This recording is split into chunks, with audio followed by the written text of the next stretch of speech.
Hola, ¿qué tal? Soy Gerardo López Otelo y te doy la bienvenida a este curso de filosofía desde cero. En este curso voy a tener el placer de adentrarte poco a poco al campo de la filosofía, al pensamiento de los filósofos a lo largo de toda la historia, esto pensando que tú no tienes ningún conocimiento acerca de la filosofía. Es decir, que este curso está abierto para todo aquel que tenga un interés en adentrarse en esta hermosísima y apasionante disciplina. Me presento, soy Gerardo López Otelo, soy licenciado por parte de la Universidad de Guadalajara, soy licenciado en filosofía y ya tengo bastante experiencia con docencia, con auxilio hacia los alumnos, además de que estudié un diplomado de 2 años de duración de análisis descriptivo de la crítica de la razón pura de Kant, por lo que Kant es uno de los filósofos que más domino, y aparte tuve el placer de asistir a otro diplomado sobre Arthur Schopenhauer, el cual duró 1 año, y Arthur Schopenhauer es otro de los filósofos que también domino mucho. Y gracias a estos 2 diplomados es que entendí la importancia de estos 2 filósofos y por ello y por muchas otras cosas vamos a ver a estos pensadores, pero este primer curso es un curso muy introductorio en el cual no nos vamos a adentrar mucho en tecnicismos, no nos vamos a adentrar en algún filósofo, sino simplemente a ti, alumno, voy a tratar de hacerte experimentar qué es esto de filosofar, qué hacen los filósofos cuando filosofan, ¿no? Quizás es algo que te hayas preguntado ya. ¿Qué hace un filósofo cuando dice filosofar? ¿Qué es lo que hace a un filósofo ser filósofo? ¿Cuál es la característica especial de la actividad de filosofar? Pues bien, esta es quizás la pregunta más difícil que le pueden hacer a un estudiante de filosofía, a un maestro de filosofía. ¿Por qué? Porque la filosofía abarca tantas cosas, la filosofía tiene un carácter tan general que es muy difícil decir en pocas palabras, en síntesis, qué es filosofar.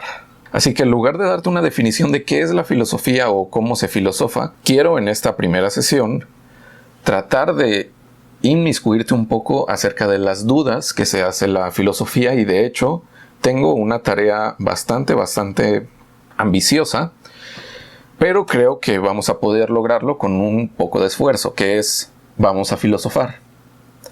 En esta primera sesión tengo como meta que tu alumno logres filosofar desde tus primeros pasos en la duda filosófica y veas más o menos cuáles son las preguntas que un filósofo se hace. Así que bienvenido a este curso, espero que lo disfrutes y sin más preámbulo vamos a ello. Quiero, por favor, que no anotes nada. En esta primera sesión no vayas a anotar nada, no saques cuaderno, no trates de memorizar nada, quiero que simplemente escuches, pongas atención a las imágenes que te voy a mostrar, a la explicación que te voy a dar y simplemente pienses. Quiero que simplemente pienses, te preguntes acerca de lo que voy a decirte, quiero que dudes para que experimentes la importancia que tiene la duda en la filosofía. Pues bien, vamos con unas imágenes. Muy bien, quiero que te centres en esta imagen que te estoy mostrando. Estamos viendo a todos los planetas de nuestro sistema solar alineados junto al Sol, un inmenso Sol. Yo te pregunto, ¿qué ves? ¿Qué es lo que ves en esta imagen? Sí, claro, ves lo que ya te dije, unos planetas alineados frente al Sol, pero ¿qué más ves? ¿Ves únicamente esferas que no te generan ninguna pregunta? ¿Ves simplemente algo que te enseñaron en la escuela? Un sistema solar, ves unos planetas alineados, en este caso obviamente de manera artificial, únicamente para ilustrar más o menos cuáles son las diferencias de tamaños entre los planetas de nuestro sistema. Como podemos ver, el tercer planeta es el nuestro, el cual es muy pequeño en comparación con otros.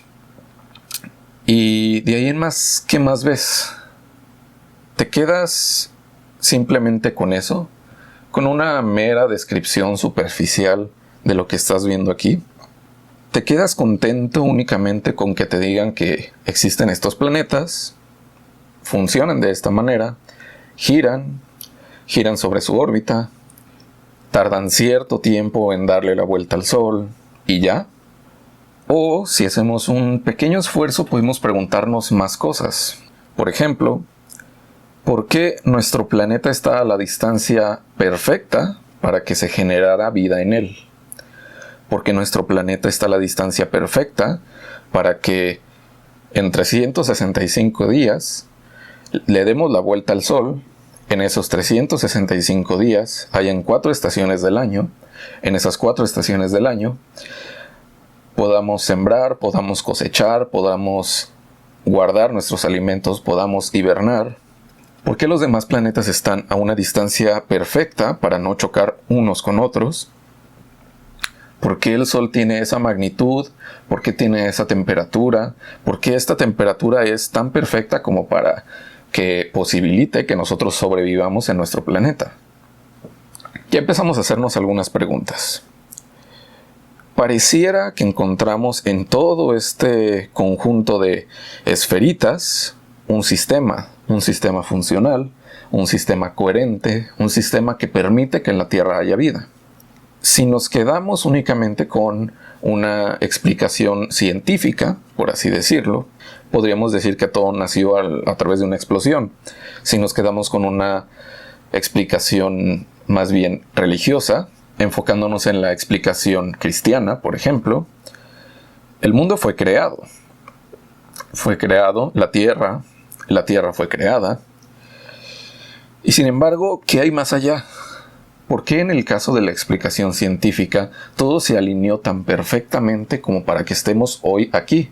Como para que tú estés escuchándome, para que yo esté vivo, para que nuestra atmósfera contenga todo el oxígeno necesario para que nosotros podamos respirar, para que la fuerza de gravedad sea la suficiente para que nuestras articulaciones funcionen bien, para que nuestro organismo funcione bien. Pareciera difícil, muy difícil, creer que esto fue obra de la casualidad. Día a día observamos muchos acontecimientos que parecen casuales, que podemos decir bien pudieron pasar o bien no. Como por ejemplo, el que hoy haya ido a la tienda, el que tú hayas comprado una bocina inalámbrica, el que una anciana empiece a cantar. Un montón de cosas que sí, pasaron, pero bien pudieron no haber pasado y el orden del universo sería el mismo. Sin embargo, ¿qué tan casual es que frente a una explosión surgiera todo este orden, todo este perfeccionamiento, toda esta sistemática tan coherente, todo esto que permite que nada colapse? Y sí, sé que muchos dirán que muchas otras especies se extinguieron y bien pudimos ser nosotros los que nos extingamos, o que de hecho muy seguramente nosotros nos vayamos a extinguir. Sin embargo, estamos aquí hablando de ello. ¿Y por qué fuimos nosotros la especie que evolucionó de tal manera que pudiéramos desarrollar lenguaje? ¿Todo por una simple explosión? Quiero que ahí quede la duda. Quiero que todas estas dudas queden ahí y yo no les voy a dar respuesta. Veremos por qué, más adelantito, veremos por qué nos empezamos a preguntar todo esto. Pasemos ahora a esta imagen. En ella observamos las víctimas de un campo de concentración, más precisamente Buchenwald. Todos conocemos más o menos cuáles fueron los acontecimientos en la Segunda Guerra Mundial, todo el antisemitismo del movimiento nazi, las catástrofes que hubieron. Sin embargo, únicamente quiero que veas esta imagen con el contexto que te acabo de dar y me digas qué es lo que ves. Ves a un montón de personas que claramente están desnutridas, ves a muchas personas en un espacio reducido. Lo más probable es que dirás en condiciones inhumanas, por así decirlo. Vemos a personas simplemente tratando de sobrevivir, encerrados, víctimas de un movimiento fascista. Personas que muy probablemente laboraron todo el día y que están agotados y además de ello están desnutridos y muy probablemente varios estén enfermos. ¿Qué es lo que genera en ti esta imagen? Genera angustia, genera tristeza, genera compasión, genera quizás una disminución de la fe en la humanidad. ¿Te duele te duele ver esta imagen, ¿qué es lo que decimos acerca de la violencia, del sometimiento, del encierro que sufrieron estas personas? Decimos que fue una injusticia, decimos que fue simplemente consecuencia de una guerra, decimos que fue algo necesario, un mal necesario, decimos que fue simplemente un conflicto más. Digamos que es una injusticia, por ahora. ¿Qué es una injusticia? ¿Por qué esto es injusto? ¿Por qué una persona sometiendo a otra o un grupo de personas sometiendo a otras es injusto? ¿Por qué nos parece injusto que estas personas estén en estas condiciones? ¿Qué tienen esas personas que los hacen valer más que eso? ¿Por qué estas personas merecerían unas mejores condiciones? ¿Por qué decimos que estos actos no deben de repetirse? ¿Por qué? ¿Hay algo que las hace valiosas? ¿Hay algo que las hace merecedoras de mejores condiciones? ¿Cómo sabemos que entre ellos no hubo quizás un asesino que se lo mereciera? ¿O cómo sabemos que Hitler no tenía razón? ¿Cómo es que nosotros creemos que estas personas son iguales a nosotros o a los alemanes? ¿Por qué un discurso antisemita hoy nos resulta absurdo? Digamos que una de las posibles respuestas sea que son seres humanos igual que Hitler, igual que los alemanes, igual que una persona con síndrome de Down, igual que un pobre, igual que un rico, igual que tú e igual que yo. ¿Y qué es eso que los hace ser humanos? ¿O qué es eso que nos hace iguales entre humanos?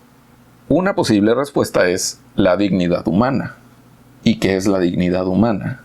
La dignidad humana es un valor que tiene toda persona a pesar de sus acciones, de sus condiciones de vida, a pesar de su condición racial, a pesar de su pobreza o riqueza. ¿Qué es eso de la dignidad humana? Dejémoslo ahí. Dejemos esas preguntas ahí. De nuevo, alumno, te invito a que esperes, porque ya hablaremos de por qué nos estamos preguntando todas estas cosas. Ahora te invito a ver esta última imagen. Esta última imagen que es una pintura de Caravaggio que representa un relato bíblico, el sacrificio de Abraham. Abraham iba a sacrificar a Isaac por mandato divino. Dios le pide a Abraham que le sacrifique a su hijo en holocausto. Esto sabiendo que Isaac era el único hijo que Abraham tuvo con Sara, y por la fe que le tenía Abraham a Yahvé, decide tratar de hacerlo y va a hacerlo. Efectivamente, lo puso sobre madera. Bueno, en esta pintura no se aprecia bien, pero iba a degollarlo cuando Dios envió a uno de sus ángeles y lo detuvo y le dijo que ahora Dios sabía el temor que Abraham le tenía. Ahora sabía la fe que Abraham le tenía. La obediencia, la entrega, ¿no? Muy bien. Al margen del pasaje bíblico, ¿qué observamos? Observamos un anciano con un cuchillo y con un muchacho, su hijo, aterrorizado, ¿no? Quizás se pregunta por qué su padre está haciendo eso. Y un ángel deteniéndole la mano en la que tiene el cuchillo. Con la otra mano está señalándole algo. Parece por su gesto que le está dando un mensaje, que le está diciendo algo, ¿no? Le está dando algún tipo de indicación. Y a la derecha un corderito. Bueno. ¿Esta imagen se nos hace bella? Sí, esto es una obra de arte. Esto creo que es indudable. Pero para muchos, toda obra de arte es bella. Y esto para mí no es bello. Un hombre a punto de degollar a su hijo. ¿Y por qué, a pesar de que no se nos haga bello? ¿Por qué, a pesar de que se nos haga de hecho quizás horroroso? Es tan apasionante ver escenas como esta, o es tan apasionante ver cuadros como este. ¿Cómo los catalogamos? ¿Como bellos? No, definitivamente no. Como sublimes, como feos, como sangrientos, como horrorosos. Y si normalmente no queremos ver en la vida real acciones como estas, ¿por qué, a pesar de que en la calle nunca nos gustaría ver a un padre degollando a su hijo, nos encanta este tipo de cuadros, sabemos apreciarlos. Si lo tuviéramos enfrente en vivo, si tuviéramos la obra de Caravaggio enfrente, la estaríamos observando anonadados, asombrados y muy complacidos de ver esta obra de arte, esta representación tan cruda, tan quizás difícil de ver, pero a la vez eso es lo que nos inflige respeto, nos inflige asombro. Muy bien, terminemos con estas imágenes. Bueno, pues esta actividad que hemos estado haciendo, el de preguntarnos acerca de estas imágenes que vimos, es quizás la esencia del quehacer filosófico. ¿A qué me refiero con esto? Si algo caracteriza la filosofía es a preguntar, a no dar nada por sentado, a no dar nada por hecho, a investigar, a preguntarse por las cosas hasta sus últimas consecuencias. Este constante preguntar es algo que nos vamos a encontrar en todos los filósofos a lo largo de la historia. Vamos a ver en las siguientes clases más o menos qué clase de preguntas se hacía a los filósofos, pero por ahora quiero simplemente expresarte que la filosofía se encarga mucho de eso, de preguntar, de dudar. Como observamos en la primera imagen, simplemente se nos muestra una representación de lo que sería si todos los planetas se alinearan, ¿no?, en nuestro sistema solar. Pero ¿qué podemos preguntarnos más allá de eso, no? Eso es lo que quiero incentivar en ti en este curso. Pasemos a por qué nos estuvimos preguntando estas cosas acerca de las imágenes que acabamos de ver. Primeramente, nos preguntamos varias cosas acerca de los planetas alineados, ¿no? ¿Por qué nos preguntamos todo eso? Bueno, quizás pienses que las preguntas acerca de esta clase de imágenes o del universo en general se las haga un astrónomo o un físico. Sin embargo, eso es más válido ahorita que antes, debido a que, por ejemplo, Newton no se catalogaba así como físico. Esas distinciones entre físico y filósofo no existían en la época de Newton, menos antes de él. Newton era más bien un filósofo de la naturaleza. Newton se preguntaba acerca de las cosas como lo haría un filósofo. Y esta filosofía de la naturaleza, por así decirlo, iba enfocada a todo lo que veíamos a nuestro alrededor. Tanto las estrellas en el cielo, las nubes, el sol, los planetas, como el césped, los árboles, los animales, a nosotros mismos como otros animales, la gravedad, el movimiento, todos los fenómenos que observamos a nuestro alrededor, era parte de la filosofía de la naturaleza, de las preguntas que el filósofo se hacía acerca del mundo que lo rodeaba. Por otro lado, en la segunda imagen vimos a víctimas en un campo de concentración, ¿no? Víctimas desnutridas, cansadas, quizás enfermas, que están sufriendo una injusticia. ¿De qué es de lo que estamos hablando cuando decimos que estas personas sufrieron una injusticia? ¿Realmente hay una injusticia ahí afuera? Esta preguntita se diferencia de las preguntas que nos hacíamos acerca de los planetas o acerca de la naturaleza, en que es una pregunta que en realidad va más hacia nosotros mismos, hacia nuestra manera de caracterizar una injusticia, un acto cruel, un acto malvado o un acto bondadoso. Esto es parte de la ética. La ética es la rama de la filosofía que más se estudia no únicamente en filosofía tal cual, sino también en varios niveles de escolaridad. Ahora bien, quiero hacer esta distinción entre lo que podríamos preguntarnos acerca del mundo que está a nuestro alrededor y lo que podemos preguntarnos acerca de lo que sentimos ante el mundo, ante ver un acto injusto, ante ver un acto malvado, ante ver un acto bondadoso. Podemos decir que un acto es bondadoso porque nos parece bondadoso, porque nuestra voz moral nos dice que tal acto es bueno o tal acto es malo. De eso se encarga la ética. Y ahora bien, pasemos a la tercera imagen, el por qué nos preguntamos todo eso de la tercera imagen. Y en la tercera imagen vemos un acto quizás cruel, un acto horroroso, y aún así nos quedamos asombrados ante la manera en que el artista, en este caso Caravaggio, pudo representar el relato bíblico. Quizás este asombro viene no tanto de la crueldad o el horror de una escena como esa. El asombro, quizás el placer que sentimos de ver esta imagen va más bien por la gran capacidad que tiene el artista de plasmar un relato bíblico en esta imagen, del manejo de las expresiones, del manejo de las sombras, de las luces, del manejo del acto tal cual. Esto se nos hace una obra de arte, sea o no lo que esté en ella un acto horroroso o malo. De esto se encarga la estética, de preguntarse todas estas cosas: ¿qué es arte? ¿Qué es bello? ¿Qué es sublime? ¿Cómo puede catalogarse algo como arte, como bello? Cuando decimos que algo es bello o sublime o horroroso, ¿estamos diciendo algo del objeto o más bien estamos diciendo algo de nosotros, de lo que sentimos, de lo que nos parece esa obra? Con estas preguntitas quiero dejarte una pequeña tarea para que hagas antes de la siguiente clase. Busca cosas muy parecidas a las que hemos visto. Busca cosas afuera, en tu jardín, en tu casa, en la calle, en el cielo, y pregúntate qué hay de eso. ¿Por qué esto que estás viendo está así? ¿Por qué se conforma así? ¿Por qué existe?